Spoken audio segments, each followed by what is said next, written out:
Hello, welcome to the Free Cheese, episode 382. I'm your Joe Dix, joined by Marc Augustiniak. What's up? Matt Zellner. Hello.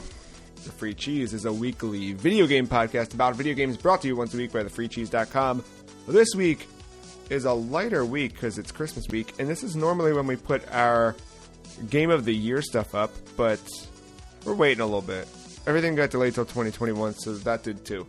But yeah, we're just gonna hang out, talk about what we've been playing, and whatever else comes up over the next little bit. It's a hangout show. Even the breakdown that we've got is lighter than normal. How are you both doing this week? Swell. Pretty good. My life's alright. I don't work for USPS, so yeah. So how many packages were you all missing? Yeah, I was gonna say. No, I only ordered one thing. I have one thing stuck, but I think it was DHL, and I have a feeling it just stuck on the side of a truck in Elkton. My one thing, I bought Katie's slippers, and the company that makes them, they're made to order, and they never shipped, period.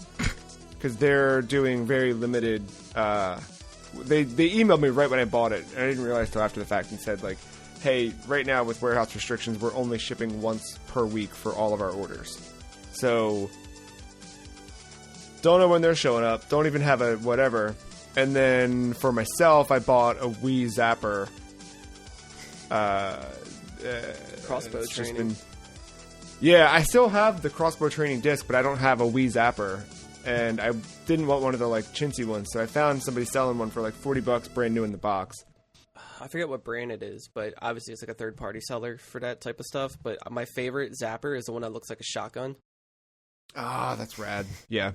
Well, I don't know if you know this, Marc, but my friend Marc gave me House of the Dead collection on Wii, and I think one of the Resident Evils is up there. Oh, it's good taste. Yeah. So I have all those to play through, but I'm not going to play through it with a Wii remote like a chump, so I wanted the Zapper experience. And I thought it would show up in time while I'm still playing Metroid Prime 3, but two things there. I'm still playing Metroid Prime 3. It's not shown up, and 3, you can't use it with Metroid Prime 3 because of some of the motion stuff you have to do with that game. Oh, boo. But anyway, I ordered it, and it said it was going to be here on the 23rd. And I was like, cool, it's for me, don't care when it shows up.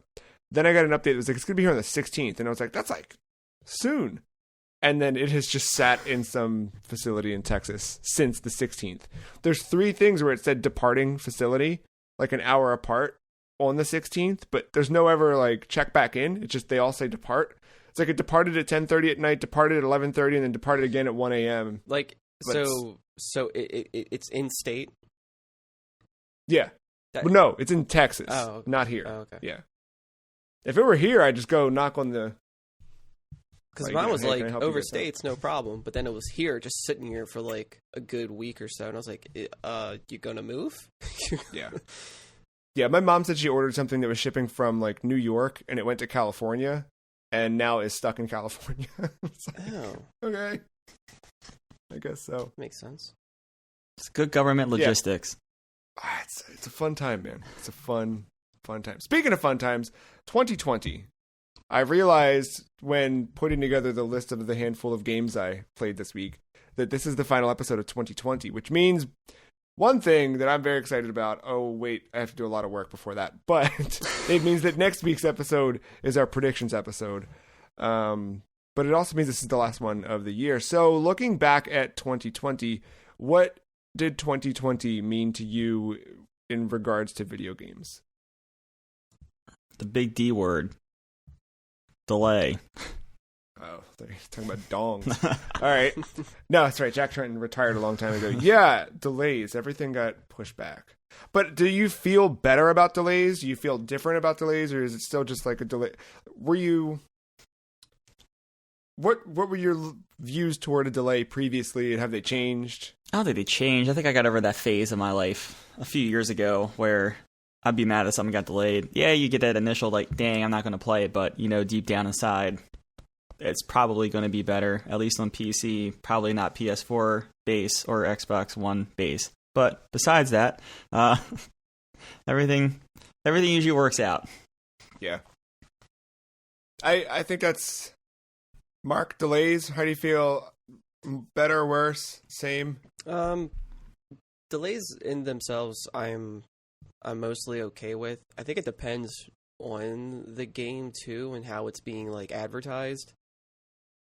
Like because hype just needs to come down a little bit, you know. Because and it's like before internet, I feel like you really had to rely on it because you had to keep it going, keep it thinking. You couldn't always put out constant content to remind you of this game coming out, so you had to rely on like magazine ads or like maybe a commercial here and there and some like posters. But now you have internet, so it's just like every little dang thing is out there to keep you reminding about it. But and then I don't know, if that can overstay its welcome, then you don't care anymore. Then you get burnt down on being hyped about it, and then when the game comes out, you're just like, just not feeling it.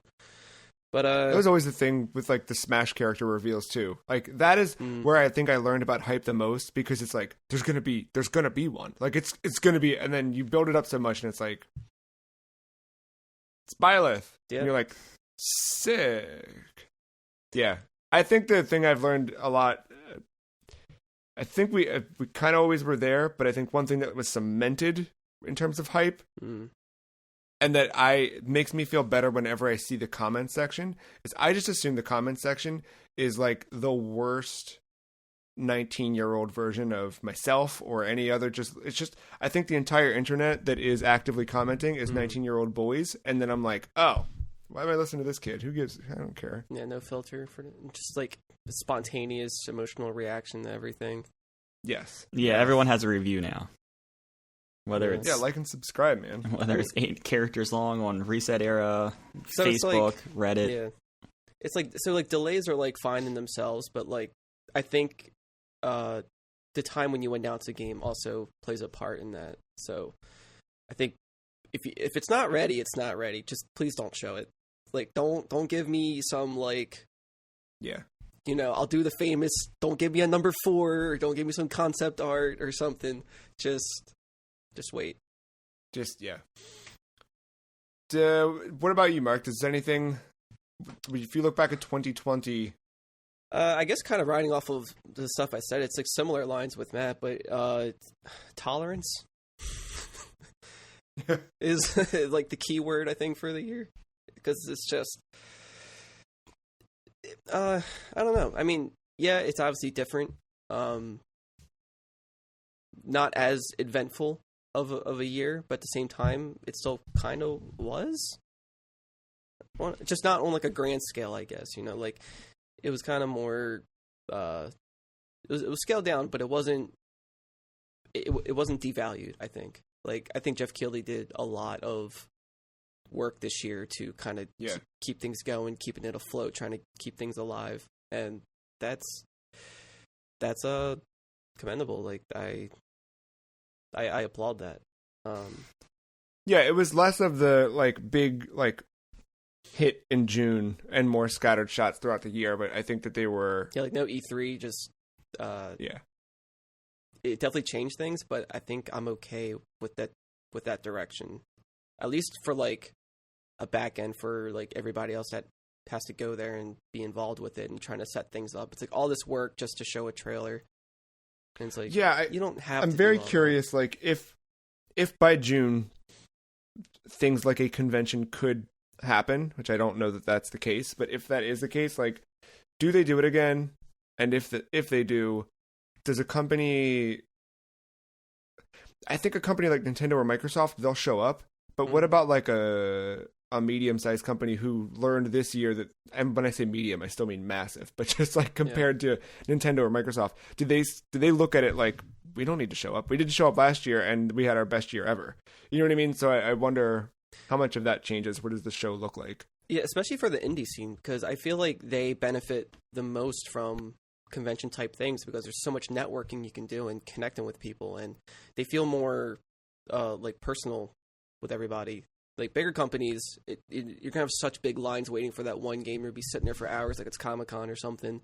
Yeah. I feel like that should just have its own thing. But like, I don't know. Yeah, the whole networking Well, thing. That would... I think that's a good point. Like that was one thing that I know with E3 and GDC being canceled this year. A lot of those like business deals that happened for smaller developers or publishers didn't happen, and they had to change their approach. But there's been things like I don't know if you guys have followed at all any of the stuff from Japan, Asobu, the indie game house that's popped up. It's a lot of developers in Japan, but they've put together an actual physical space where devs can go and work, kind of like a clubhouse. Okay. I don't know what to call it, like a think tank, whatever. I don't know.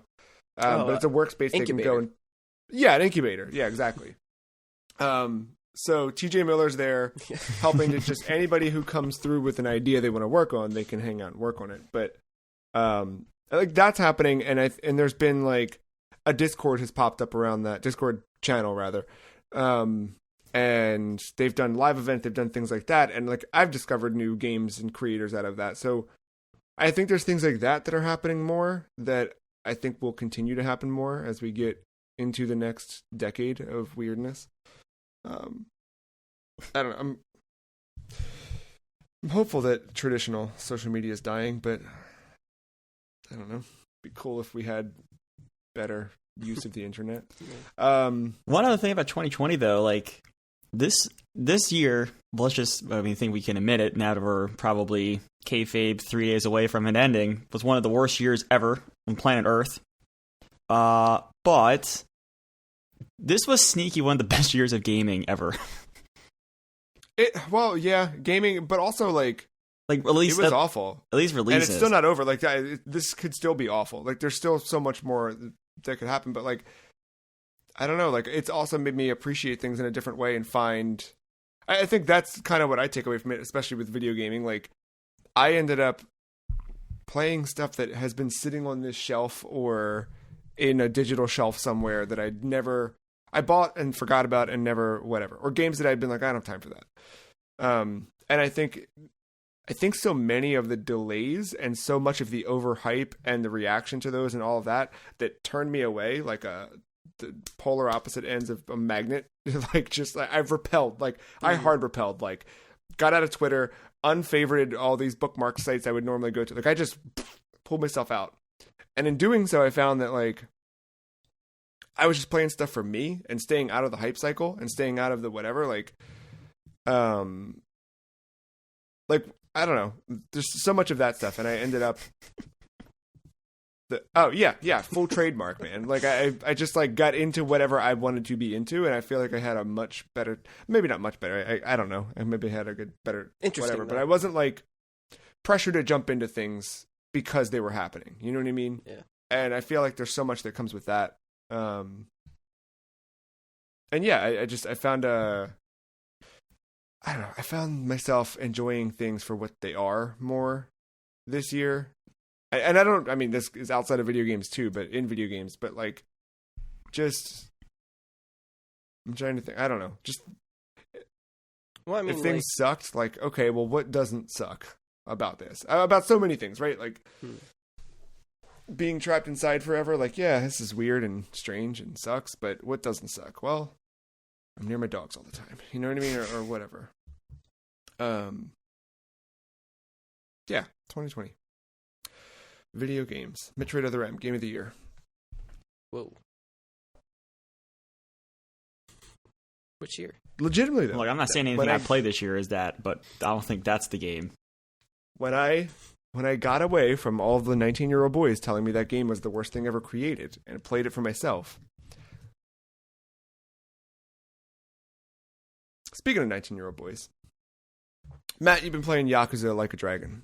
Yeah, this game still bizarre, great, weird, awesome. Yeah, all the adjectives in a row. I mean, I think I got to the meat and bones of everything last week with this game, but just a couple other things. One, I forgot to mention in a note. There's this thing called Sujimon in this game. Mm-hmm. It starts off. A random professor comes up to you. I think it's like a story beat that needs to happen. A random professor comes up to you. He's like, "Hey, look, I'm working on something, a fighting thing. Come follow me." So it's literally a setup for just Pokemon instead of Yakuza. As you fight people, you log into your Suji Dex. That is an app on your phone. The dude's a professor, and like the first thing he does is like, oh hey, we're gonna test to make sure it works. So pick one of the suits over here, and it's like three goons who were in 3 different color suits. Do you want to guess the colors of those suits? Red, blue, and green. Blue. There it is. So yeah, you just go full on, and there's a whole Dex, and yeah, it's just a weird thing that, you know, just rip Pokemon right in the middle of Yakuza. There's a whole. So I was gonna say that, and something else I did this week. I went to school in the game. They have a full-fledged like academy thing, and the benefit of going through the academy is Ichi has different like, I don't know how to describe them, like passion, like a different like levels and like passion, charisma, like those types of things that you kind of you increase them by different dialogue trees or how you approach different side quests or things like that. And depending on how depending on what levels you're in, like you can interact with characters differently. You can I talked about the bond system last week for different people's jobs. Well, Ichi's jobs depend on where he's at on those levels. So that's kind of like the benefit of going through it. But if you go through the academy, you get a nice bump for doing all of it. So I was going through, and they had so many different topics, and they were like legitimate topics too, like music proficiency, like history, math. Sega proficiency was one, and that was the screenshot I sent you all yesterday that I forgot to send a few days ago, that I was able to get a Sonic question correct because of the amount of Sonic I've been exposed to since participating in this podcast, so thank you for that. Yes. But So, did you try the math one? Yeah. How did that stack up against, like, because that is your background? It was... I mean, it was a lot of arithmetic, but it was like, all right, 2 times 4 times 6 times 8, what's the answer? Or they would give you 3, how did they do it? It was like, oh, which one of these isn't the same answer? And it would give you like 4 different ways. And one of them even had like the 5, like the exclamation point. I forget the name of it, but like where you go 5 times 4 times 3 times 2 times 1 all the way down. You've seen that in math, right? So, yeah, like, there was some stuff in there. I was like, interesting. I think you can talk to a character and like get some intel on that stuff. So that way you're just not going to these tests blindly. But I was an idiot and just tried to go through them all. I did eventually, but I kept failing out, which is another great cutscene in this game. So you take the test, usually, except for the very last one, is usually if you get 3 right out of the 5, has a D, you pass. Congratulations, Ichi. So the whole cutscene is him like undoing the envelope and peeking, and he raises it up real high, and then the paper flashes on the screen, and it's in Japanese, so you can't, and there's no subtitles. So I kind of got to recognize what would be fail and what was pass just off the number of characters, but it will flash it. And then if you pass, like all these students would come up, pick up Ichi and throw him up and down and say, "You're the man, you're the man." But then if you failed, the one dude that you talked to who introduced you to the academy just comes up behind you as Ichi has the paper all in his hand, like up in the air, proud. He just comes up behind you, just taps you on the shoulder, and then walks away. And Ichi just stands there until like fades to black. So, yeah, that's pretty good. This weird stuff. And then another random just side quest that I've ran into. Once again, describing how bizarre this game is. You go to... There's a dude all the way up north. He's doing like a traveling circus, and he's trying not to do them in big towns. He's trying to help out the mid-tier to give them entertainment. So he's talking about this bear that's behind him in this cage. And he's like, "Oh man, I've raised this bear since he was a little cub, and me and him have big trust, and you want to go shake his hand or whatever." And then as you're talking, you realize the padlock is off. So the bear gets out, and then all of a sudden it turns into a boss fight against a bear. Because the guy, the carnival director is like, "Oh my god, get him!" And Ichi's like, "What are you talking about? Aren't you? Didn't you train him?" He's like, maybe I lied a little bit. Can you please help me get him in the cage?" And Ichi's like, "Oh, fine." And then battle animation happens. But you keep he says, "Hey, we're going to be in town for a while. Make sure you keep stopping by." So every time you go back, he has a different animal in the cage. And it's the same kind of dialogue where he's like, "Hey, this time's different. I trained this one since he was even younger." And then same thing, padlock comes off. The last one is the best. You have to fight him each time. Oh yeah. And then, like he names the animal, so it's not just like tiger. He names them, but in the the battle animation like entry sequence, he usually flashes the name of like the clan or random people or whatever. It will just flash the name of the pet, the name of the pet. So it'd be like Shelly, real big coming up. But the last one, and I don't want to spoil this, but it involves a monkey, and the dialogue starts off with Ichi even saying, "Well, hey, this is a monkey. He's not even nearly as big as what I've fought before for you, so this can't be that bad if anything were to go wrong." It goes wrong. I won't tell you how. It's incredible. So yeah, just this game is weird. I wish I would play more of it, but holidays, wrapping, work, it gets tough week. Yeah. But I'm really hoping I can finish it before the new year. How many hours would you say you're in now? I forgot to check it again. I have to say at least 40. Yeah. But this is the thing though. Like I just entered a new chapter, and I'm still acquiring new party members. And with bond level 0, all this stuff where you can easily take the time to rank all that stuff up. So I'm like, how much longer do I have?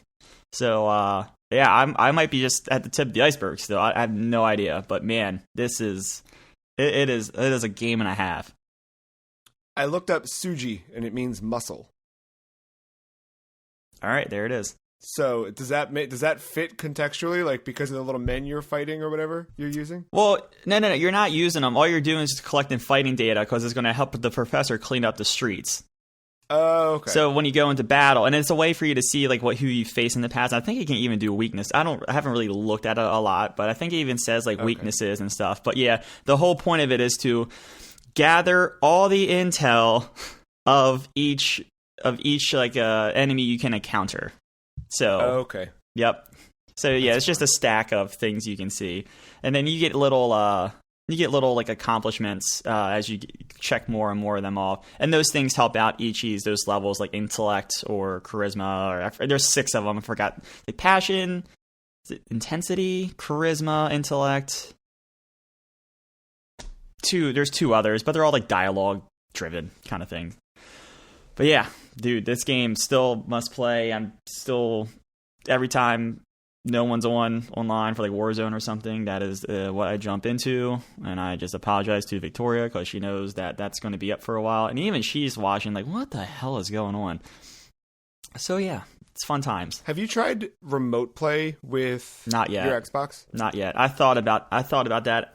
And this is the perfect game to do it, because especially for like grinding, because that's the other thing. Yeah. Because I'm acquiring so many party members, for one of the first times in this game, I have the ability to cycle those party members in and out. So that bond, the bond meter where like that level where if it's higher, they gain more experience when they're not in their party. Well, like because I got brand new members, and because my party right now is like working, like I've had. Why fix what's not broken kind of thing. So it's working so well that I don't want to put these new people in and shake up anything. So like, if I do need them, I'm gonna have to level them up. So like that's like part of it, right? So like I just got these new characters. There's no like bond level at all, so you have to grind them out. So is this game expecting you to do the JRPG grinding, which you can definitely do in this game? There's even like this underground dungeon thing that you keep rerunning for they're a little higher level people, and like in the context of the game, like, oh yeah, we cleaned up these sewers, but every time you go through it, you never know, more creeps might show up there or whatever. So yeah, you just keep running that, and there's like rare items down there you can get. So you can run that, and you run through the streets. I had the same thing with Persona 5 this week, where I got a new party member for the first time, because it's always been just the 4. Now I have a 5th, and I was like, oh, do I just get to keep? Nope, they swapped the 1 out automatically. Story-wise, they put the 1 in, swap 1 out, and it made sense. But now I'm like, do I keep him? He's got a cooler mask and a cooler, persona, but Yeah, the one chick I who's like really involved in the story, who should be like part of the main core of Ichi's thing. Like she'll run around with you and pop up in the cutscenes, but like I'm not forced to use her because she's part of the core group who's always in the cutscenes. Like I'm using people that aren't in cutscenes, and like the game is not letting me do it. There was only one time they took a party member away from me, but like it made a lot of sense story wise as to why they did. I won't go further than that, but like, like you have a lot of freedom with your party, even though it's really about the 4 main core people who are following, or it's Ichi and the 3 others. There's a lot of freedom with that, and and you can mix and match with the job thing. There's a lot of freedom there, so like I feel confident where if something finally starts falling apart with my party, I can always go back to the drawing board a little bit, do a little bit of grinding, get those levels up, and try it that way. But it's like one of those things. I feel like I got a good construction of a party, and until the game proves me otherwise, I think I'm going to stick with it. Mark, you got a new job this week as a deep rock spacefaring adventurer. That's a bad. Also known as Space Dwarf, I guess. Oh, well, tell me more, Mr. Space Dwarf. Space Dwarf, Corf? Sporf. Space Dwarf, Wharf to Wharf. That's what it is. Sorry. My apologies. Okay. I see where you're going with it. All right, Mark, pull up the right background now. Oh. I know you have it. We saw a flash of it last week. I'm not prepped for that one. Oh. And also this is going over well as a audio only podcast. Yeah. They get it. Sorry, listeners. Deep Rock Galactic. You've been playing. Yeah. This was on my radar for a while. I know you had, I think, installed it, Joe, but I know we haven't dived into it yet. Yeah. This is a game that you can play single player if you so choose to, and I think you can carry your progress over to multiplayer. But I played with my other friend Joe, because I remember when it first came out. We were talking about that game, and we both wanted to play it for so long as well. And he finally he didn't have Game Pass for PC, because I was like, hey, it's on there now if you want to play it, if you still have it. And he was checking it's his Bing points or whatever, because he was trying to get trying to redeem to play it. He pulled all these strings, and now he has Game Pass for 6 months, and he never and all he paid was $1. That's pretty sick. Something with turning on recurring billing and all these other small things just to turn back off afterwards. Oh, yeah. I was like, dude, that's cool. And so we got into playing, and there is a tutorial in the beginning, but it's not bad. I think it's worth doing. It's only 5-10 minutes tops. It teaches you the basics, but it doesn't teach you everything. And I like everything about it so far. What's the general? Because my understanding of it is you're mining for resources and fighting stuff. It's kind of what I gather. Yeah. So that it took my favorite parts of Minecraft and put it in a cooler setting. And there's 4 different classes to choose from, or 4 different dwarves, whatever. The tutorial starts off as the gunner, which you just have a big chain gun, minigun, a revolver, a little deployable shield you can throw out, but it doesn't last long and has to recharge before you use it again. Sticky grenades, and a zipline gun. And that's his main gimmick, is that zipline, and man, does that come in handy. But the pickaxe doesn't break.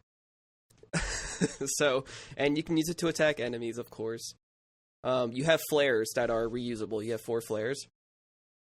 And depending on the character, it's different intensities and colors of brightness. But when you throw that and just see it just shine off of everything, it's pretty. The lighting in that game is really, really pretty. So we were trying to figure out just how to do everything, and I was like, I'll try a different class starting out. So I went to the driller class, So that kind of helps you, because as you're mining, sometimes you run into dirt patches, and they're like the ones that are easier to use your pickaxe through. But my driller thing is like, that's what it's meant for, to go through it quicker, so you don't need everybody working on that in case you get attacked or something. And he also has a flamethrower, so I was like, all right, dope. I did that, and what class was he? He was it was gunner, scout, driller, and engineer. He was engineer, and so you get like a sentry, the little turret thing, like a shotgun, whatever, and a platform gun with that one, so you can just shoot a wall and this big yellow like disc pops out, and that also becomes really convenient. And the way you do levels in this, it's kind of I don't think Destiny does this. What game does this? Where there's like an overworld, and certain missions are on a timer. Does Destiny do that? The public events do that. Okay. Yeah, public events. Oh, no. Yeah. Payday. Doesn't Payday do that? Yes. Payday does that with contracts. But this is on like a longer time thing. Injustice 2 did that with the multiverse stuff. Yes. Yeah. I think that's what I was thinking of too. Because your hub world, is a spaceship. And obviously you can play up to 1 to 4 players. Each one could be a class. And you'll have your own little dedicated little cabins, like little rooms, and you can customize your look and whatever. You can customize all your weapons. You can give them different perks and whatnot, and you can upgrade your armor. Almost everything is customizable. And because there's a whole like level ranking system, and as you rank up, you unlock more perks and stuff to add on to your whatever. And obviously you need to mine materials to help upgrade these things. So we went into a level, I think it was like the salt mines or something. And this is where like RNG can be like 50-50. Probably more bad than good, because you have to find veins of specific gems depending on your mission. So we were trying to mine for what's called morkite. It's like this weird bluish greenish gem thing, and you had to find 200 shards of it. And so you can carry some as your character, but you have this like mechanical spider thing with you that you're supposed to store all the stuff into. So whenever you go for materials, you call that thing over, or it'll follow you, and you just dump everything into that. So that's cool. You don't have to keep going back to like a town or a hub world or something to keep dropping stuff off. Or it doesn't weigh you down if you're full either. So also a plus. But it was hard to find a lot of gems, and we kept getting attacked by spiders. And like we would like die immediately or run out of ammo. It's like, how are you supposed to go through this with like this much ammo? And then we found out, if you hit 5 on the keyboard, that will call down this bot where that will resupply you with everything. But it cost a gem called Nitra, which is a red gem. So we have to find those. You need like about 80 of those to call that thing down, and then you can resupply your ammunition. Like, okay, that's cool too. And then you can find gold, obviously. That's the currency. That helps with a lot of the upgrades with everything. And so, yeah, like depending on what missions you're allowed to do, it's mostly just, mining for stuff. Maybe some little extra things in there as well, like collecting some weird eggs or what have you. And I think that's the gist of the game. But the way it handles it and all the little details that tie everything together, like it has a nice flow to it. It never really feels stagnant to me with what you can do with that game. Like, you can even customize your pickaxe. I don't think it does anything specific to it other than looks, but a lot of the stuff I wasn't high enough rank for to even access yet. So I think we only did maybe two different levels because of the time, but 3 out of the 5 tries we failed. So started getting the hang of it. But yeah, I like it a lot. So being the driller wasn't that great of a class for me, so I went back to gunner because of the zip line. So Joe having the platform gun and whatever else he has, with me with the zip line, was so helpful, because with that zip line, you can, depending on the angle, like if you're up above and you're zip lining downward, you can hold forward to go down faster, or you can just kind of keep it going at a steady pace. And if you E is like to interact with everything. So if I hit E to jump on the zip line, I'm going down. I can hit E again to make it go back up. So I'm just constantly going back and forth whenever there's a swarm happening. And I'm just shooting everything as I'm going back and forth so nothing can hit me. So like that's a neat trick. More games need to do that, especially Metroidvanias. Star Wars, the Jedi Fallen Order got you an attachment to go back up zip lines. And it really opened up areas a lot, really. So helpful. And the platform guns also helped with like if there's like a vein of gems like up high, like you can like climb, like pickaxe your way and dig yourself some stairs and maybe climb to it. It takes a bit, and it's not like Minecraft accurate because it's not blocky, it's not whatever. But him shooting those platform guns just made it so much easier to just climb up, jump up, boop boop boop, get the thing, whatever. Once you get all of your gems and whatever you're acquiring. You obviously deposit it into a little spider thingy. I forget its name right now. But you have to hit a button on it to call the ship. Because the ship leaves once it drops you off. And I learned the hard way about that. So I tried running back to it when a swarm happened, ran out of ammo, and I was like, oh, it's not here. Okay, I guess we're just gonna die, whatever. So it will show you on the radar where it is landed, and that spider thing starts to crawl its way back to the thing with a 5-minute timer, or else the ship will leave you. So you have that 5 minutes to run back, and whatever happens, happens. But it's cool that it leaves these little like blinking beacons for you in case you do lose it for whatever reason. It will show you the pathway that it took to get back to the ship. And then, so then you have all those materials, you win, success, and then you go back on the ship. Do whatever. The cool thing about the ship too is between upgrading your character, setting up what mission you want to do. There's a lot of like smaller, not as important stuff. Like you can change your cosmetics. It's not a lot, but as you go on with ranks, you get a little more stuff to customize with. Just like changing like maybe the style of the armor or the color or like your beard or what have you. It's still not a lot, but I don't know how much there is to unlock. It looks like there's a lot you can get. So that's pretty nice. There's like a little bar and you can order drinks, but I haven't done that yet. So I don't know if you can actually get drunk or whatever. And of course, playing this around Christmas time, they slapped in some holiday themed stuff throughout the whole thing. So you get these like Santa hats automatically you can put on, or like reindeer antlers. There's like piles of snow everywhere throughout the ship, and you could have a snowball and chuck it at people. There's like presents and ornaments everywhere you can kick around and break. Even throughout when you're mining, there are like little presents and ornaments. And when you hit the presents, sometimes a spider will pop out of it, or this thing called Merry Christmas. Yeah. Or this thing called a loot That's bug. a 2020 Christmas right there, if I've ever seen one. And these are like, like just big space spiders. They don't look like realistic at all, but it's still not pleasant.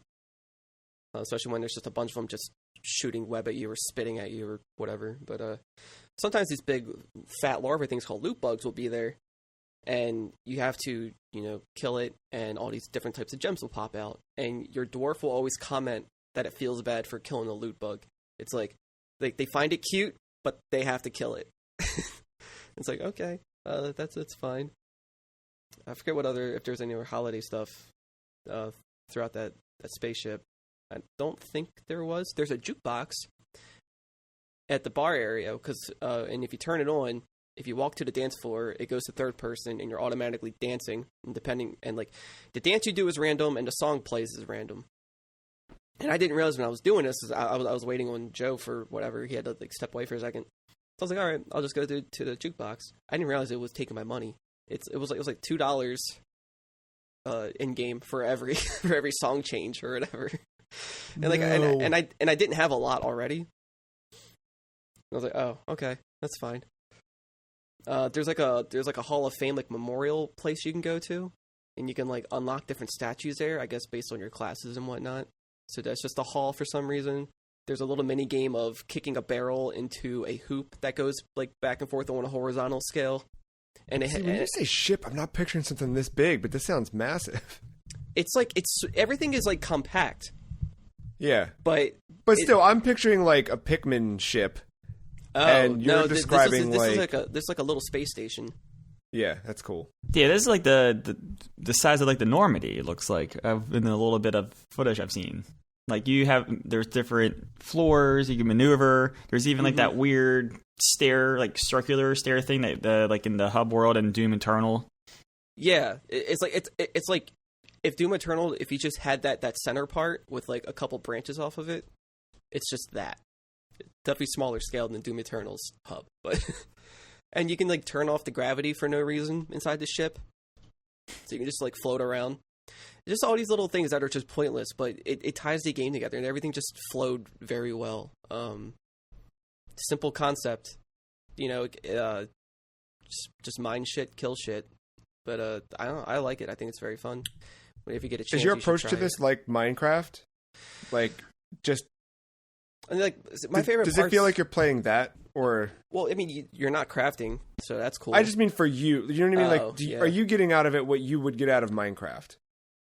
I think so, in a way. I think this does a better job with it, because my favorite part about Minecraft was the mining part and like just exploring underground and like fighting whatever is there if I needed to. And it did kind of suck trying to like have to backtrack and make your way out. So having something that carries a lot of your inventory, so you don't have to worry about dropping stuff back off in some chest back at your house and building a rail to ride back. It's just a ship instead. And the enemies aren't constant either. Like, you will get warned if something is coming, and then you do have to like try to prepare yourself for that, and that can be challenging. But yeah, and just like playing with friends is just a big bonus, because again, you can play this by yourself. So instead of a second partner or like the spider crawly machine thing, it's like a little hoverbot and you can command it to like mine stuff. You can command it to shoot things as well. You can command it to like revive you or whatever if you fall down. But it's obviously not going to be the same. So I think it's cool to each having their own character class and each do their own things and working together with that.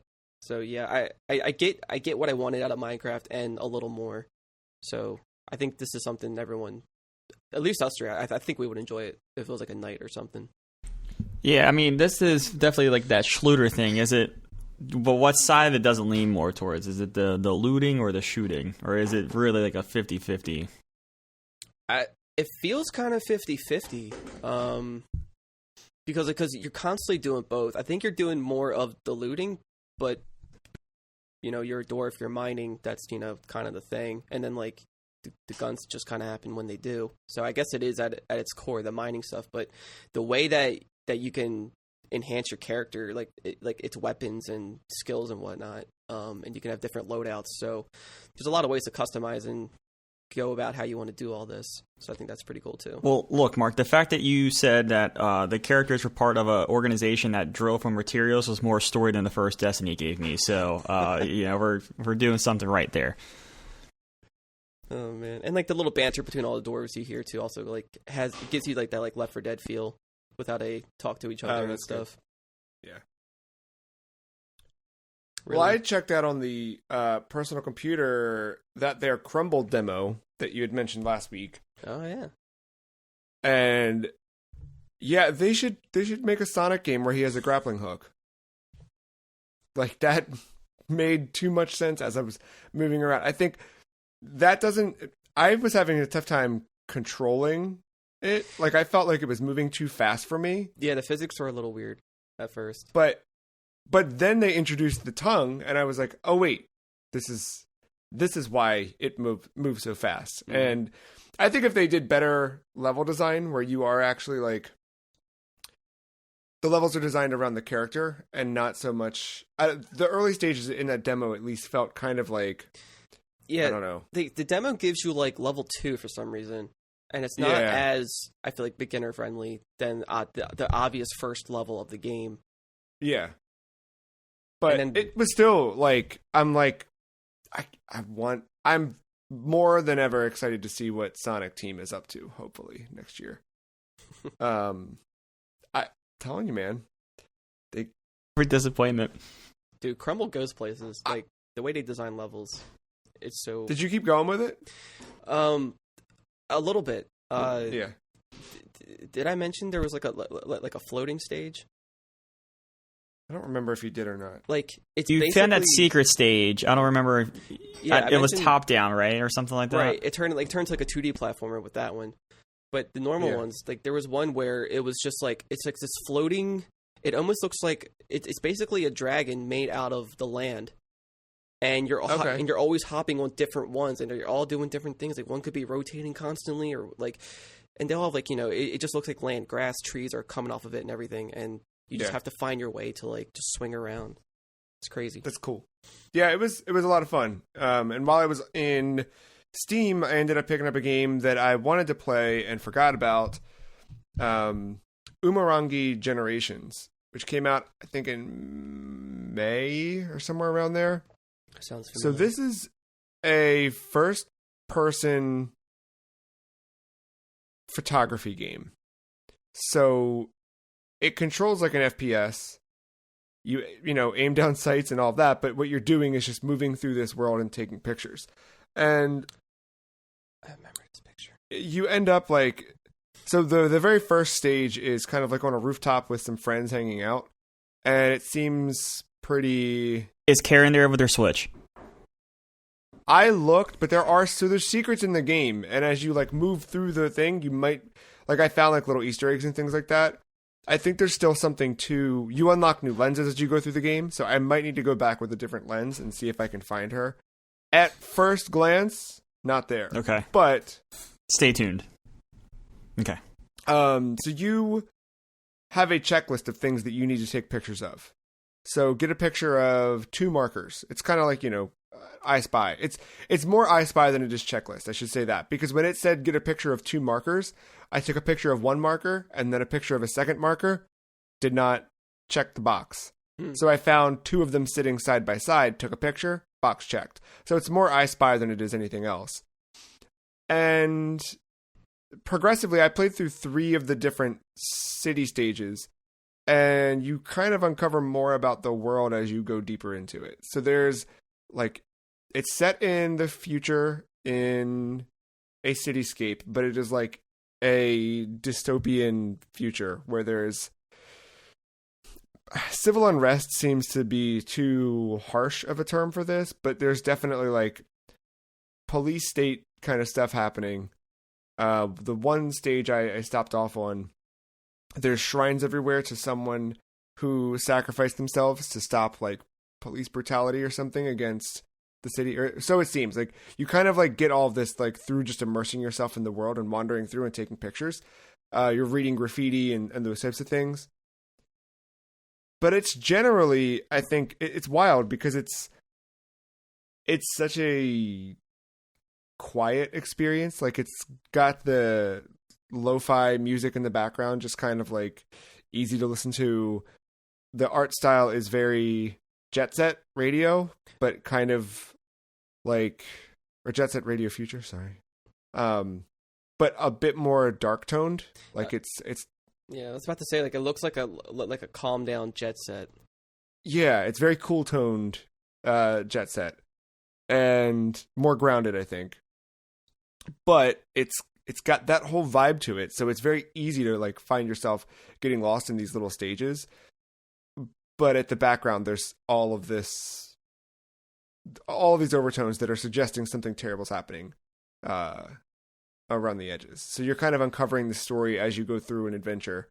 But it's cool. It makes you think differently about photography, like how to get a different perspective on a shot, that kind of stuff. That was interesting. Did you get the macro DLC? I didn't buy I just bought the game. What's the macros DLC do? I don't know if you're a different character, but it seems like it's more underground based, and you have rollerblades and spray paint. Oh, that's so funny. And you can and there's also apparently like jets you can add to your rollerblades. That's funny. And you can just tag stuff. I did see when I looked up the controls, because I was trying to figure out how to change lenses, and it wasn't work. I had it half right. You're supposed to just use the scroll wheel, but I was doing it when I had the camera pulled up. You need to do it with the camera away from your face to change lenses.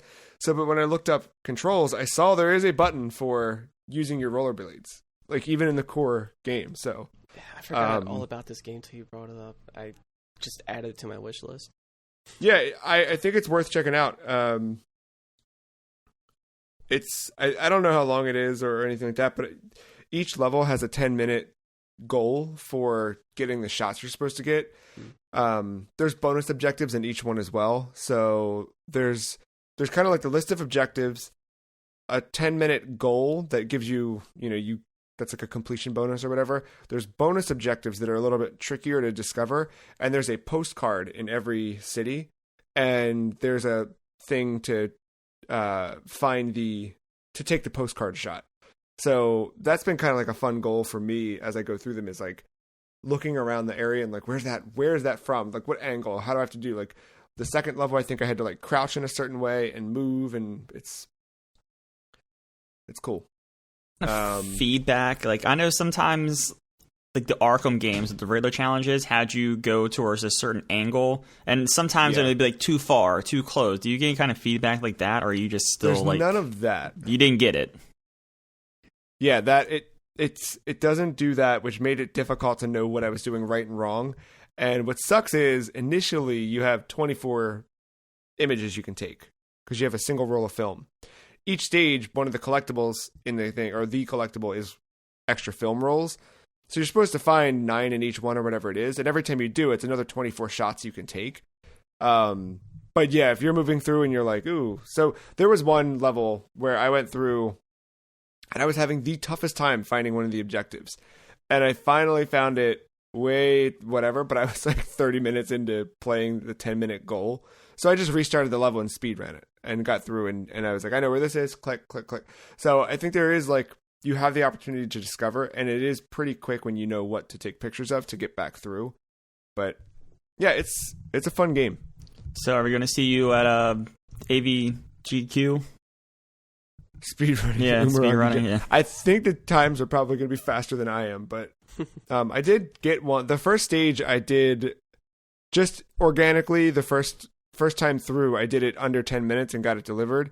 And I think I got all the bonus. I can't remember. But I got a thing that popped up that like the achievement was called Speedrunner. So it did something right. Also, I just confused Angry Video Game Nerd with AGDQ. So I need to clarify that I know it's AGDQ. Did you say VN? I said AVGQ. I like mixed. Look, for all we know, there could be all sorts of events. That's true. Yeah. And you said it with the authority that made me think you were talking about AGDQ. So no, as soon as I said AV, I knew I was saying it wrong, but that's why I switched to Q at the, I don't know. Audio video games done quick. Yeah. Do you turn your photos into a professor and that rates them and goes, wonderful? You don't, but they automatically save them to your to the app data on your computer. So you can go through and grab them and share them out if you wanted to. Cool. It sucks because I grabbed a picture for you guys to share, but because I redid the level, it didn't save those pictures. But I had a big one that just said Vape Zone. Because one of the places had that. So. And Metal Gear Solid 2 had a feature like this where you had to take pictures of Ray at the very beginning for Otacon. I thought you were about to say Metal Gear Solid had a vape zone. I'm like... I did too. I'm not going to rule it out. Metal Gear Solid 6, Vape Zone. So Christmas happened this week. I was going to say, we can stick Survive in the pipe and smoke that away, because that game... Yeah. I still want to try that. Not really. No, what? No. Christmas happened this week. And whilst wrapping Christmas presents, I was listening to a bunch of a podcast called Insert Credit. And they have a different approach to podcasting where they ask a question and the panel members have 6 minutes to answer the question. And they move on to the next one. So I borrowed from there, and I wanted to give an opportunity on here to tell people to listen to Insert Credit because it's a great show. But I also borrowed from it, and this is directed at Marc, but Matt, feel free to assist. Their lightning round at the very end of their most recent episode was give a title, and you tell me what kind of game it is. And because we just celebrated Christmas, I'm going to hit you with 3 Christmas song names, and you tell me what kind of game it is. If you want to go bonus step, tell me what platform it came out on. Oh, so these are real games. No, Oh, you're making them up. you're making them up. I'm making them up. You're making them But up. the names you give me aren't based on anything. They are. That's what I was asking. Yeah, so your first game, Okay.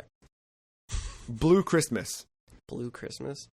Yeah, what kind of game is Blue Christmas?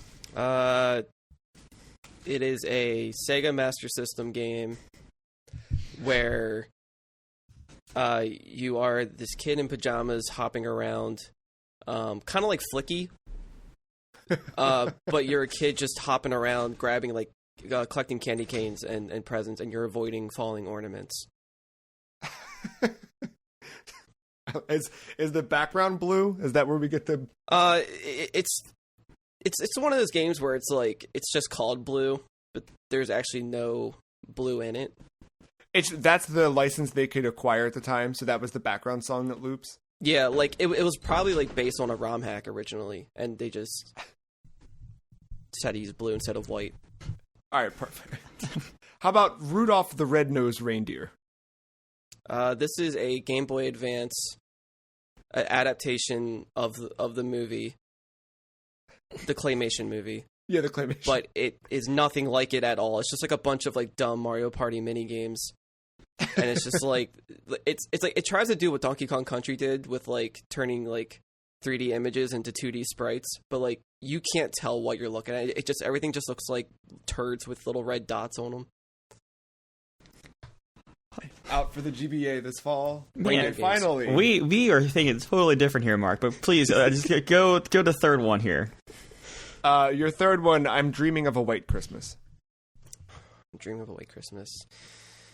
This is kind of like Puyo Puyo, where it's part like dungeon crawler, visual novel-esque with like puzzles in between. So there is kind of like a story. But, and like, the puzzles are kind of like a match 3, like, kind of game. It's just very basic, and the puzzles themselves have nothing to do with Christmas. They don't even look Christmas-themed at all. It's just very, like very Japanese arcade-looking thing. It's just these weird colors and shapes with eyeballs on them, and you don't know what's going on. And the music isn't even Christmas music. It's, like, some intense, like, music you'd hear in like, a shmup or something. And then when it goes back to the story part, the sprites are actually ripped from a different game. They just changed the dialogue to make it be more Christmas related. It's also another ROM hack. Perfect. Matt, what were you thinking these were? So the third one I don't have a good answer for, but the first one, my first thought was a early PS4 walking simulator where you are alone because your family has passed away and you're walking along the shores of an ocean, collecting artifacts to make you remember all the good times during Christmas with your family. So that the blue is kind of punny for ocean and sad. To be honest, the two games you both described are very similar. They're more similar than you'd think. Visually different, but the approach, like, the one is about a lonely boy on Christmas collecting weird stuff in a house, and the other one's about a lonely boy on Christmas walking along a beach, sad. Oh, okay. And then, all right, hit me with number two. Number two, I'm doing a little bit of play. I'm using all the words. I'm doing a little bit of play on it. I immediately thought Rudolph the Red: Reindeer. It is the special DLC to Rudolph the Red, which is a Manhunt clone. Rudolph the Red. Of course, buried deep down in the Steam archives. Yeah. Oh, yeah, of course. Being hunted by Rudolph the Red. Oh my god. Do you play as just like some brute guy, or do you play he has like a... Yeah, it's just a straight up manhunt. He's nicknamed Rudolph because he's got rosacea and a red nose, so they nicknamed him that. But his real name is Mickey, and he just got out of jail, and he's ready to kill. No, I'm like full on like what was that? Supernova's Arc 3D? How that was a straight rip from Wolfenstein? I'm thinking that. Okay, yeah, love it. Pretty good. Well, thank you for playing, and you should go check out Insert Credit to hear more fun questions like that, and maybe one that we'll have later on at the tail end of this episode. With that, we're going to take a quick break and get back, and we don't have a whole lot of show left, but we'll get into a couple things here in a few seconds. Be right back.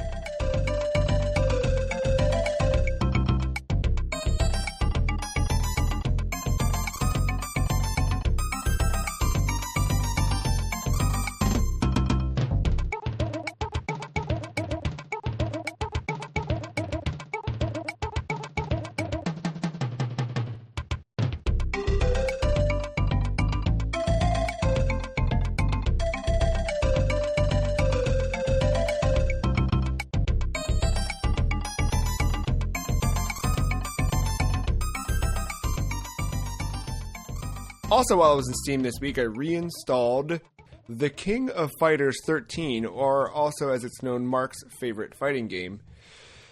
Is that true? What is your favorite fighting game, Mark? Oh shit! I wasn't ready for this. No. All right, think about it. You don't have to answer it right away. I do. I'm not sure if I played 13, to be honest. I think I played 12, and I think that was the first one they used the way they brought the sprites back. Yeah. And 13 was the last one to have the sprites. Yeah, I know. I need to play that one too. Yeah. Favorite fighting game. First things that come to mind is either Street Fighter Alpha 3 or Third Strike. I like Alpha 3 Max or whatever. No. I mean, Max is fine because more characters. But I liked Alpha 3 on PS1 because of the way you can customize your fighter. Give them, like, they can have different perks. Like, they could move a little faster or jump a little higher or be a little stronger. And I thought that really added to, like, the void and, like, counter picking and stuff like that. Yeah. So I thought that was pretty cool. But I think Third Strike... Yeah, Third Strike was probably, like, my most intense fights I've ever gotten out of the fighting Do you game. think they'll bring back that weird kind of customization stuff for 6? I don't know. Or would you want it? Like, I don't know where they go from 5. I could see them just doing the usual of what they've been doing, but I think it would be cool. Like I don't know if Tekken Cross Street Fighter did something like that where didn't they have like a gem system in that? They did a gem system. Or like it might have changed your stats a little bit. I think wasn't the gem system in that one tied to microtransactions too? Oh, they probably would have done something like that. It was of that era, so it makes sense that it would have happened. I think fighting games need to have it to where you can change the abilities of your fighter so they're not as predictable. Like make them stronger, make them be quicker, make them jump higher. Yeah, like all that kind of stuff. Yeah, well but Mortal Kombat did that where it was like subtly changing character abilities and things like that, which does change. You know what I mean? Like your Scorpion's different than mine. Yeah, I mean, that was with the armor pieces. I was thinking, like, Mortal Kombat has always done, I think since Deadly Alliance, like, the styles. Yeah, yeah, that too. They like leaned way harder into that with the most recent one where you could, like, fully swap out pieces. But... Well, I mean, that's them from Injustice, though, right? Right. Yeah. And I'm excited to see what Injustice 3 can do with that, too. But I do like I went down... Huh? So I do like me some King of Fighters, though. Well, yeah, I think it started with King of Fighters, but did not stop with King of Fighters. I played a lot of fighting games this week. Like, I'm gonna really quickly off the top of my head run down the list for you, and then we can jump into whatever one you want to jump into. King of Fighters 13 was fun because I played a bunch of it, and then it also got announced that it's coming to Xbox Games with Gold on January 1st. So I'm like, sick, I'm going to play it there. So King of Fighters 13. I already forgot all of them now. Sorry. I've been playing that Street Fighter 30th Anniversary Collection. So I've been playing a lot of Third Strike. Darkstalkers Resurrection on... I rebought Darkstalkers Resurrection on PS3 because apparently I didn't have it. Or when I changed my PSN name, that's the one video game that lost its license or something. But I swore I had it, but wasn't there past the demo version. So I played that. Oh gosh. Samurai Showdown 2? I bought 2, I think. I already forgot. Oh, Soul Calibur 6, Tekken 7. Like, I've been playing everything. I re-downloaded Street Fighter 5, and I was playing around with some of them. It's been a fighting game week of just like, let me jump in and do this. Soul Calibur 6, I finally made my first character in there because I've been chasing that scythe action, so I did that, and there it just... Get the Zasalamel scythe. Huh? Zasalamel, I think, is the character that uses... Yeah, I did that. Yeah, I did his style, but for a character that looks... like Lightning from Final Fantasy 13, because I wanted Matt to be excited about Soul Calibur 6. Which I own on Xbox, but it's also on Game Pass, so if you all want to play. What, Soul Calibur? Yeah. I actually bought it. on Xbox? Yeah. Yeah, I did too a while before because it was on sale and I wanted to play as 2B. So, oh right, you bought it before I did, and then you having it there, I think also tipped me over the edge of buying it on Xbox so we could play together. And then I never played it. I've tried 2B out and I was like, cool, and then that was kind of it. But yeah, something about fighting games this week just started clicking, and I've been obsessing over finding the perfect 6-button controller for every single console, which the 8-bit do M30 is the guy, but it's PC, Mac, and Switch. I need something for PS4, I need something for Xbox, and Hori makes one, but I can't find it anywhere. So I like a good old DualShock 2. You you do that with the top triggers? Yeah, R1, R2 are my strong punching kicks. Interesting. Yeah. See, I also ended up on Darkstalkers Resurrection. I pulled out the actual fight stick on PS3 and was doing that. Mm. But I don't know. Something about this 6-button thing, man. Yeah, I like the layout of 6 buttons as well. I used to have the fight pads for 360 that would kind of mimic that controller that you have. Yeah. But I don't know, just something about PlayStation's D-pad. It's a good D-pad. It is a good D-pad. Even though it gave me many blisters, it's a good D-pad. What is next in fighting games that you guys are excited about?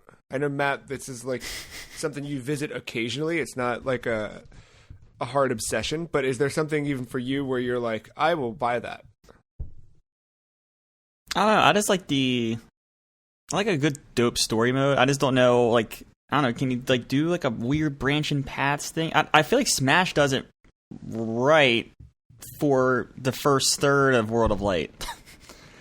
Yeah, it's just that's way too long of a story. Like Soul Calibur 3 had a very like long-winded story mode where it's your custom character, and you go throughout a map, and you like go into different fights and whatever, and like they built this whole story. I didn't care about the story, but like going into the fights, I think that's how you unlock different things too. Yeah, but like, Soul Calibur that was lengthy. That Soul Calibur was the one that had like Link in GameCube. That's 2. Oh right, yeah. Okay. 3 was a PS2, I believe, as well, but didn't have the guest characters, I think. That's right, because I don't know if they had or did not have guest characters, but 4 was the one on 360, because that was the one that added the Star Wars stuff that everybody was excited about. Yeah, I mean, Soul Calibur, anyway, in general, even 2, still had a pretty cool story mode, I think. Because they're all tailored to those characters, kind of like Tekken.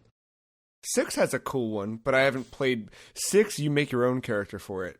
But from what I get, it's been a while. I started it and never finished it, and this time when I went back to jump in there after I made my Lightning character, I was like, oh, I'll take that into single player, but I already have a character in single player, but that character's not playable outside of that story mode, so I don't know. Yeah, there's a lot of things with 6 that just didn't sit right with me at first, and I just couldn't get into it. Yeah. But hey, Matt, it's got Geralt in it. Geralt. A.K.A. Gary. Yeah, King of Fighters 13 will be out before next episode. So we play that on 360, and they're doing that thing. The King of Fighters 15 reveals like the 7th. So we'll see what that game looks like. It's just been a fighting game week. I'm gonna play more fighting games. Do you have a top favorite? Is it Castlevania Judgment? Castlevania Judgment is surprisingly it is somewhere on a list. I'm not gonna say it's in a top 10 or 5. It's somewhere. I like that game more than you should. But oh man, an all-time favorite? I don't know. It's tough. Like, my exposure to stuff outside of Mortal Kombat was always relegated to like someone else's house or the arcade. And I never got good at any of it or understood it until way later. I mean, within the last like 5 years is when I really started to get into it. And now that I do, I've started to appreciate more Street Fighter, but I still feel like an outsider. You know what I mean? Like, I feel like I get that. I'm like that with Mortal Kombat. Yeah, but now I've gone so far into the Street Fighter side of things and other fighting games that I feel like a foreigner to Mortal Kombat also. Like I feel like I don't belong anywhere right now, and it's No man. maybe that's why I'm playing so many of them because I'm trying to find a home. Have you played Bloody Roar? Yeah, I remember that one. Maybe I should revisit that. I haven't played it probably since it was first out, but yeah, I've been just kind of jumping around at those things. Dude, and just play Shenmue. going around. That's a fucking robust fighting system in that. But see, when I think about playing Shenmue, I think about how I never finished Yakuza and how I want to play Yakuza like a dragon. And then I'm like, okay, well, I need to play every Yakuza, and then I can play like a dragon. That's where Shenmue gets me. Is right there. Yeah, fighting games are still good though. I mean, let's just go with Darkstalkers as the answer because that's, I can hone the Street Fighter skills and really get into. Plus, where else can you fight in front of the fetus of God, right? It's a fighting game, I don't know. But other games, I was going to say probably a Castlevania. Yeah, probably a Castlevania. I was going to say PvP. You might be able to find something similar in Bloodborne. Yeah, Bloodborne, Earthbound. Oh. Mark, tell me about Muse Dash, speaking of being rhythmic with video games. Man, this game took me places. I watched your video clip of Muse Dash. That was like after a couple hours of like jumping in, getting frustrated, walking away, needed time to recalibrate, come back, and now I'm enjoying it. Because like the rhythm games kind of suffer from like when you first start out, a lot of the songs are boring, and I'm just like not feeling it. But then it's like, all right, well, I got to go through this level up to unlock more things. So I unlock specific items that when I get enough of that item, I unlock this character in this little skimpy costume. So I'm trying to get that. But you're basically just some you can pick out of 1 out of 4 or 5 different waifus or something, and you just have 2 buttons, but you can assign it to however you want to do it. If you're on a keyboard, you can have like Z, X, and then on the right side, 2 of your 4 directional keys can be also like the Z, and 2 of them can be also like X. So you can do like the little like triple like but that if you're hitting fast stuff, because you just have it's all side scrolling. You're the character, everything's flying at you. There's 2 levels. I mean, there's 2 positions on the screen. There's the pink line, that's the bottom, and the blue line, that's the top. And you're just hitting whatever's coming at you on those 2 lines to the music. The music isn't typically the full version of the songs either, which is pretty good in a way. Because, it's able to get through it quicker. You can probably...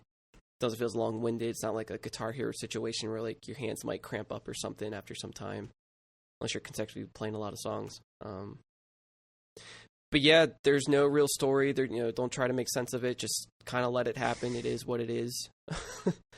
The default song base for this game is like 64 songs, and I think I have like 42 or 45 unlocked so far.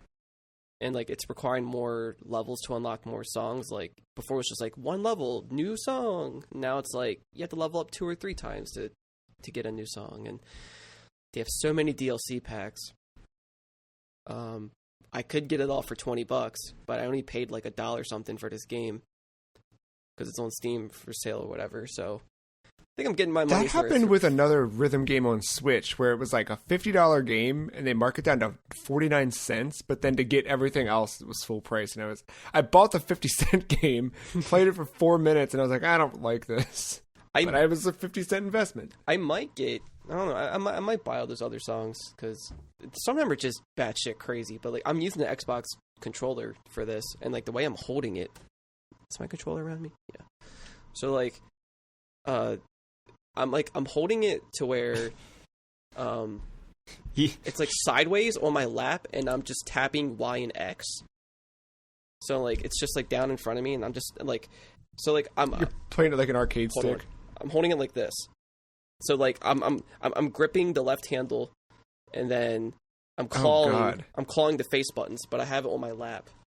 The old grip claw. So I'm just like hitting everything. I don't know. I've noticed that I sit weird and play weird. Like, if I'm on my bed playing a game, I'm sitting up, my legs are crossed, and then I'm holding the controller on, like, my right side next to my hip. It's not like not in front of me on my lap. Oh, over there. Oh man. See, you can't spread eagle, Ben Barra style. Can't spread eagle. It's like I'm on a talk show and like just sitting in a chair, but I have like my controller off to the side. I'm just playing that way or something. I don't know why. It's just what I do. But man, I don't know. I would say try it out if you're into that. But when I was playing this game, I was like, I wonder how many franchises could utilize this. I think like because it got me thinking about like Elite Beat Agents, got me thinking about Rhythm Heaven, stuff like that. Yeah. I like wacky type games that go along to the music, and I've realized how music is a big factor for me when it comes to video games. I never realized that before. I mean, I know like I have a music background and whatever, but like I didn't realize how much it stood out to me then when I played this game, and it made me realize why hasn't there been a Sonic rhythm game? Dude, I would be so happy with a Sonic rhythm game. Or like a Smash Brothers spinoff where it's all rhythm game, because like they're known for their music. It's so iconic. But my favorite thing about Sonic games was like running along to the music and kind of making it go like actually go in sync with it would be the coolest thing. Yeah, so grabbing rings to like add chime to it and stuff like that. That'd be a really, you bounce really around fun. hitting enemies to the beats and whatever. I don't know. Like, man, it'd be so good. That All would right, be well, good. the Sonic community has a pretty strong, I think, base of like fan games that get made. I think this is one that we could just put that out there to people, and maybe someone will start working on it. I'm gonna try and look up now and see if there's before Flash is fully turned off in a couple days. I'm gonna find out if there's a Sonic-based rhythm game. I'm glad you brought up Sonic, Mark, because we have one final little segment here. God damn it. Oddly enough, I came up with this by borrowing it from Insert Credit again, but two, came up with this before Matt went to Sonic school in Yakuza Like a Dragon. But Matt, since you did go to Sonic school and you are a Sonic expert, you've been asked to help one lifelong fan become immortalized. So, Matt, we're going to help out a fan today to become a Sonic character. There's a few questions here to help you along the way. Which animal would Mark be if he were in the Sonic universe? Oh, God. I don't know. Of all the questions this could have been in our little thing, I did not expect this. No pressure. I don't know. How about, has there been a bear yet of some kind? I mean, does Mark make sense as a bear is the better question. I don't know. It's like the first animal I thought of, and that might be stemming from Yakuza. If you think it fits Mark, we can go with Mark the Bear. Does that sound good? We're building this character. Huh? Mark the Bear. What a name. I know. Funny enough, there is a bear character in Sonic the Fighters named Bark. Actually, it might be a dog. I thought he was a bear. but in Hotline Miami 2, there is a bear mask named Mark with a K. He's just a big guy with Uzis. All right, so then this is adding up even more. Matt, what Oh wait, clothing no. would We Mark... could just do we could do the chicken. We can combine the two. Or the rooster. The old rooster head? Yeah. What are you thinking? You Mark thinking the rooster or rooster. bear? I like the rooster idea now.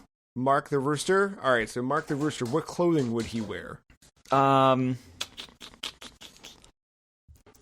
Remember that in Sonic the Hedgehog, no clothing is also an option. No, we're gonna give Mark like a zip hoodie and a beanie. Okay, all right, zip hoodie and a beanie for Mark the rooster. You're taking all this down, right, Mark? Oh yeah, it's alright. Because you have to draw this after the fact. Look out, Kelly. What clothing wouldn't he wear? Pants. No pants. Okay, all right. What is the title of his stage's theme song?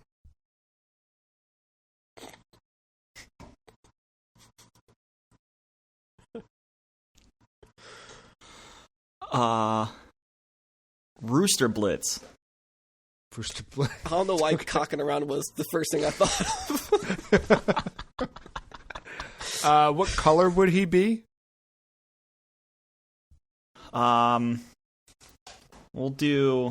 We'll stick in the theme of Hotline. We're gonna do like a neon pink. Neon pink. Ooh. Mark the Rooster. Rooster Blitz. Okay. What one word would be his catchphrase? It's just one word. Slimy. Slimy. Mark just Slimy. comes into the scene. Slimy. I was tempted. Well, there it is. I was Mark- tempted for the other word that we yelled at each other with a gif of someone popping out some balls, but Oh god. I think that's a trademarked catchphrase. So, Mark, let's run it back real quick. We've got Mark the Rooster wearing a zip-up hoodie and a beanie, no pants, listening to the Rooster Blitz, pink fur or feathers, screaming slimy. Do I have shoes, or am I just bare rooster feet? It's a great question. I feel like every character in the Sonic universe has shoes. I would assume soaps, but I'm not the expert. Heelys. Hold on. You No, can flap your no, wings we're to gonna go get you faster. shoes because of Rooster's feet having like the three like prongs. I want to see what those shoes look like. Okay. So we're gonna get you. Okay. It's gonna be Crocs and just like sticking out crooked throughout the holes, so they're all broken and twisted. And then we can make them the aqua color Okay. off the Hotline color scheme. I don't know the exact wording for that color. Well, Matt, thank you for letting me trick you into writing Sonic fan fiction. This is your first published work, Well, and we're all very proud there's of you. the coffee pot going off for my stream. So celebrate. yeah, Your entry into Sonic fan fiction. Mark, if you get bored and feel like drawing it up, or if a listener wants to put together your finest work, Opening MS Paint right now. yeah, you can email podcast@thefreecheese.com with your stunning artwork. I guess feel free to upload to DeviantArt. That too. That's all I got. What are y'all up to this week? I would love to say I'm going to beat Yakuza, but this game could be another 100 hours. I don't know. Yeah. I'm gonna try to live what I would think would be the next Star Fox through possibly Star Wars Squadrons. I got that Nice. off the Epic Game Store with that coupon, so it got for like $13, and I was like, Nice. why not? And I had to revive my Origin account because I've never touched it since 2013 Oh my gosh. when I bought Dead Space 3 from Amazon. Wow. I'm going to throw out there. I'm going to watch something that might inspire me to boot up F1 again. On my path of finding The Vow on Netflix, which is wrong, I've stumbled upon an F1 series, a docu-series that follows like the teams throughout the seasons, I think. Oh boy. So we're going to watch that. Yeah. Nice. So maybe F1 2019, whatever one's on Game Pass, I think it's 2019. I might boot into that again. The hell's this cat? Well, you've got a fun week ahead of you with Formula One racing. I'm excited to hear about Star Wars Squadron because that did look like a Star Fox game, and That's my favorite part I've of had Star Wars. It looked good. Dogfights. yeah. No, I've had Star Fox on the brain lately, so I'm excited to hear. Oh wait, I'm sorry. Oh, that would I don't know if I heard. Where are you getting it at? PS4? PC. Oh, Epic PC. Games Okay. Store. Well, I was thinking the VR. Actually, which boots through EA. I don't know. Oh yeah, no. that's- Yeah, I learned that with Jedi. Gotta use a launcher for a launcher for. Yeah. Well, Same maybe with GOG Galaxy 2. I was going to say, what if GOG booted the Steam, and then Steam booted the Origin, and then Origin booted to Blizzard, because for You could probably do some cool stuff with PowerShell to build your own launcher that would launch a launcher of a launcher of a different launcher's launcher. and you could make a big old clickable executable on your desktop just with your drawing of Marc the Rooster. And It's too slimy. I wish I would have bought Rocket League through the Microsoft Store on PC, or no, I guess he couldn't. But like, I would love for go to Epic launch a free version that then boots my Steam version that I bought a few years back, and then after it boots that, it just turns on my PS5 and Xbox Series X automatically to boot all the versions at one time. Kind of like an achievement. Once you get one, it comes up everywhere. I think you could do that with a string of executables and remote play, and yeah, you could just change some app data around. You could do that. You give me a call. I'll help you out. I'm available for rent. I'm going to try and beat Metroid Prime 3 at some point this week. I got further in it, but that game's longer than I thought. But I almost have all the energy cells I need to go take down the pirates or whatever the heck the final piece is. Yeah, I thought you were at the end. I did too. Turns out I'm not, but it's still fun. I'm still having fun with that one. I'm just gonna keep playing fighting games, man. I'm not even scratching an itch. It's just like I'm just hanging out. I'm just on like a never-ending water slide. That's how it feels. It's just fun. Slipping in, learning combos, learning new characters, all that. That's it. We're gonna be back next week with our annual prediction show. We'll look back at the year that was and look forward to the year that will be. Until then, enjoy your week. Enjoy yourselves. Happy New Year. Thank you, Marc. Thank you, Matt. Thank you, listener, for listening. And we'll be back next week.